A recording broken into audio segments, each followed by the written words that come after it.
Good afternoon. Thank you for being here with us today.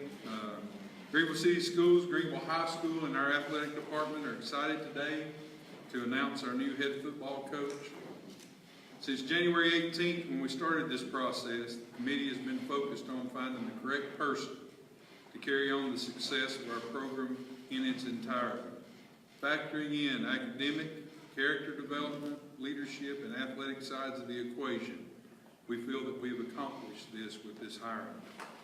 The process was very thorough and I'm sure quite exhausting to the candidates.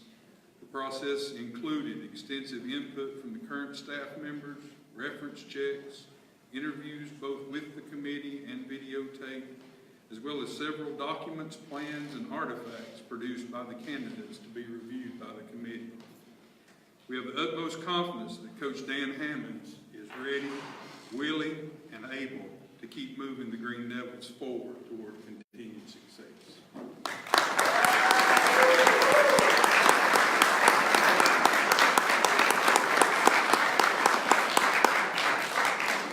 Coach Hammonds graduated from Emory and Henry College in 2004 with a Bachelor in Physical Education and was a football captain for the Wasp during his college career. He continued his education at Tusculum University, earning a Master's in Education in 2006, and later receiving an Educational Specialist degree from Lincoln Memorial University in 2007. Coach Hammonds has been on our staff with the Green Devils, serving as a PE, driver's education, and science teacher, as well as serving as both a position coach and defensive coordinator for 14 seasons. The Green Devils have won 4 state championships and 12 conference championships during his tenure. He also spent a season coaching at Gatlinburg-Pittman High School. Coach Hammonds has a passion for our student athletes and their total development. He's looking forward to continuing the success of Green Devil football. I'll now turn over the mic to Coach Hammonds for him to share some remarks. Following this time, we'll have a brief question session with the media, followed by availability for both myself and Coach Hammonds to media folks. Coach Dan Hammonds.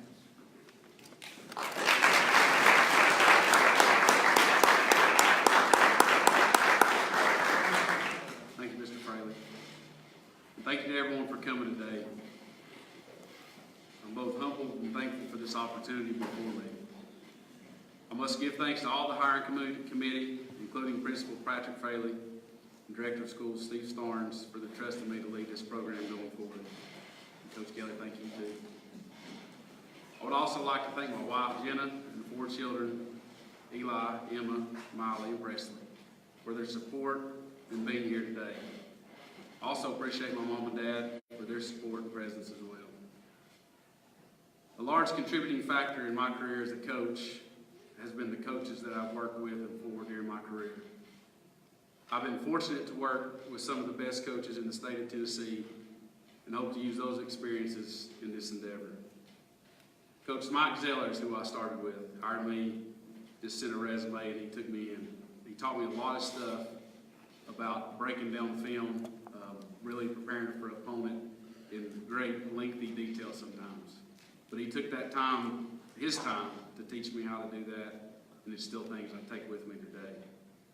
Coach Steve McCurry brought a tremendous amount of energy to this program that still exists, and I still marvel that he did it every single day.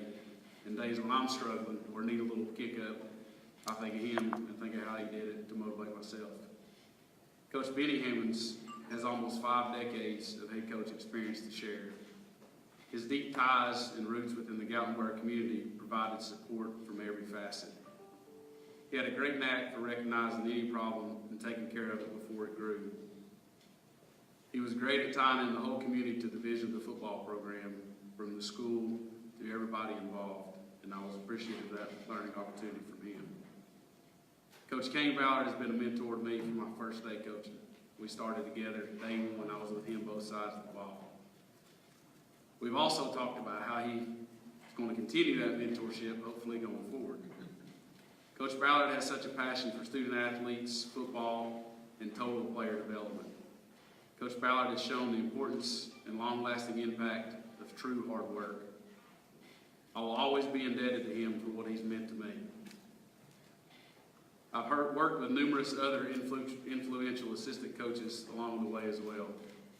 I hope I've been able to give back just a portion of what's been given to me from those coaches. As I woke up this morning at 3:52 and lay there until about 4:30, I finally picked up my phone because I thought, I'm not going back to sleep. And I read the verse of the day. And the good book told me that if you are faithful in little things, you will be faithful in large ones. But if you are dishonest in little things, you won't be honest with greater responsibilities. So as I thought about that, I thought about this football program. And we talk about doing little things right every day. And I think this is an excellent opportunity to fortify the first part of that verse. I have tried to take care of the little things during my coaching career and hope that I can be faithful in the larger ones now as well. The Greeneville football program has been built on several core values that must remain and we all must keep intact. The most important value that is running true is hard work. The word work is defined in many ways. I found one that I really like. It says to perform or carry through a task requiring sustained effort or continuous repeated operations. This definition has been a formula for success that has been instilled into players in this program for many, many years. There are lots of people that say they work hard, but we talk about being different and truly working hard. Coach Ballard, along with the coaching staff, has done a great job of continuing to build this culture on several core values, including the hard work. Part of my job will be to continue this vision and the results it yields in football and in life. The staff that I've spoken of is a great staff. I told them this morning that I can't think of another new head coach that has had the opportunity to begin with so much already in place. The staff here works tirelessly for the right reasons to ensure the success of this program both on and off the field.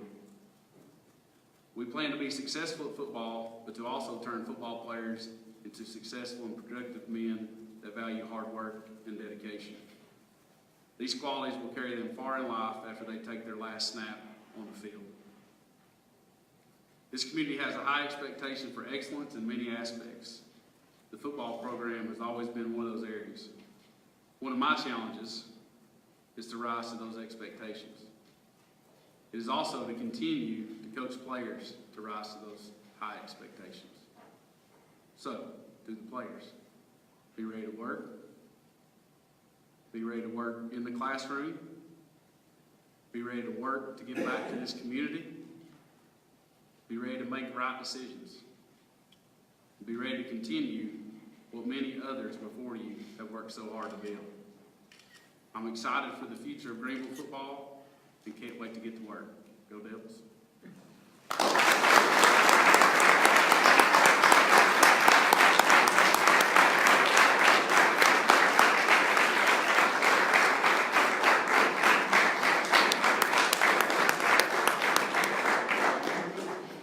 Start the question with Sam Bundy from Greeneville Sun. Hey, Coach, obviously you were here on staff a long time with Coach Ballard, you alluded to that. How meaningful is it to you to be able, and this is such a strong program, that's known, statewide, regionally wide, even going into venturing to other states, people know what this program is. How cool, how much does it mean to you to really be leading this deal? This is a similar question that was asked in the interview. It's a multifaceted answer. The little kid of me that decided I wanted to coach, this is the dream come true. As a new coach, I was deciding high school or college, and I think the impact and the time that you get to spend with them here in high school is better, in my opinion, for what I was concerned with.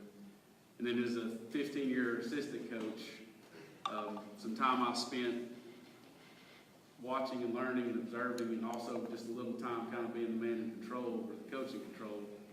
Your power or your reach or your influence that you have on the players is great. And I hope that in this position that I can use that for a big positive. Ron Metcalf, Radio Greeneville. Coach, talk about how much you rely on your assistants to help get the program where you want it to be every Friday night. Sure.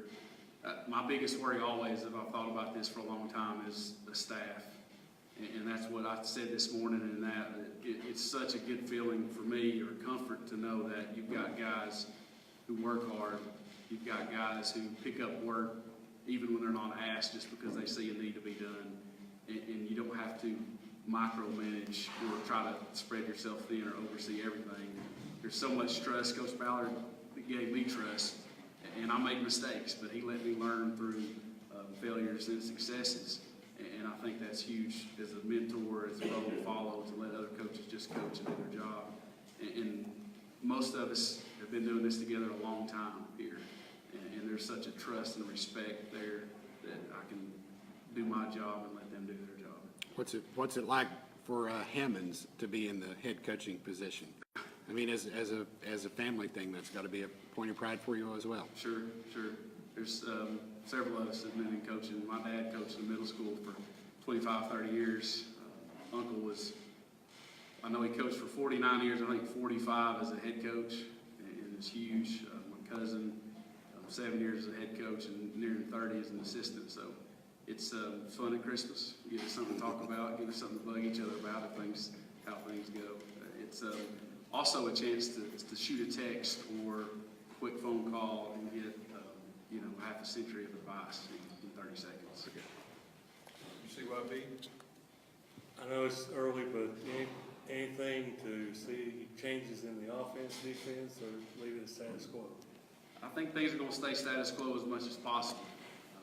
Of course, coaches have to sit down and look through all that stuff together and hopefully get some of that done next week. The worry I have is experience. The worry is not talent. I think we have the talent there, but we had a lot of guys, quote unquote, waiting their turn. And so that's what we're going to focus on. As far as differences in offense and defensive schemes, I think our mindset is more important than our scheme, and we're going to keep that mindset going forward. WJHF. This team knows the way to cook very well. Do you feel any added pressure to get them back there this coming season? Sure, already.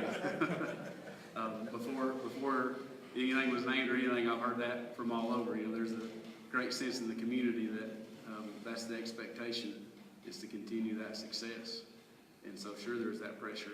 But at the same time, I'm happy to be at a place where there is that pressure and there is that expectation as a first-time head coach as compared to somewhere where that's not there. You lost a lot of players off last year's team, but who do you have coming back, and do you feel you've got the makings of another championship team? Sure, if everything goes the way it's supposed to go and players continue to work, then sure enough, it's no easy thing, as we've learned, especially graduating a big group.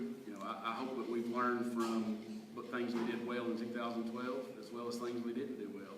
I think that one thing we have that's good is some good leadership coming back, and we have some good talent, some of which some people hadn't seen a whole lot of. And once again, the experience is where that we're lacking a little bit. As long as we can get that to where we need to be week 11, then sure, we have a chance to make a run at it. Just one more for me. How does it feel to step into Coach Ballard's shoes? That's a big shoes to fill, right? No pressure on that one. I think just having him, again, as a mentor for my whole coaching career, and having him still, I can go walk down the steps and ask a question, I can shoot a text, but that's certainly large shoes to fill. There's no doubt about that. With Dan Hammonds, named the new Greeneville head football coach. Coach, I know you'd, like Kane, you'd be the first to say that it's the assistant, it's the program, it's the school, it's the community. There's a lot of things that have gone into making Greeneville successful, and that's something that you're looking forward to coaching next year.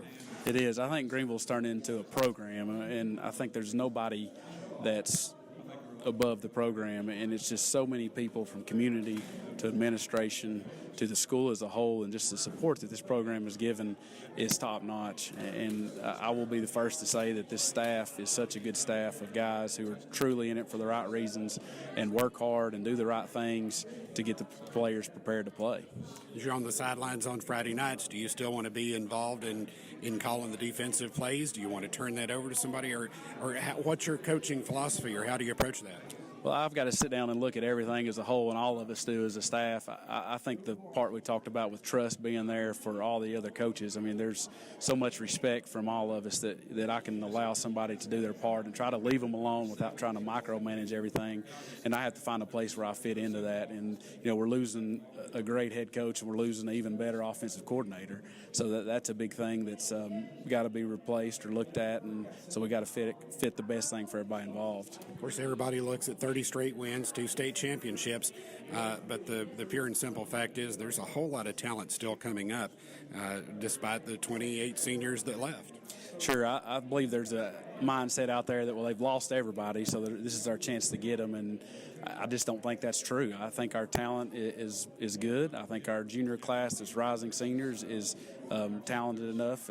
Our leadership is good and strong in that area, and experience, once again, is going to be the part that we have to get through, because it takes nothing but experience as a great teacher. It's second to none as far as senior play and guys that have been out there before. But with good, talented seniors, it goes a long ways. I've always loved playing seniors because it just seems like they're more mature and they're ready, and they know this is their last chance at it.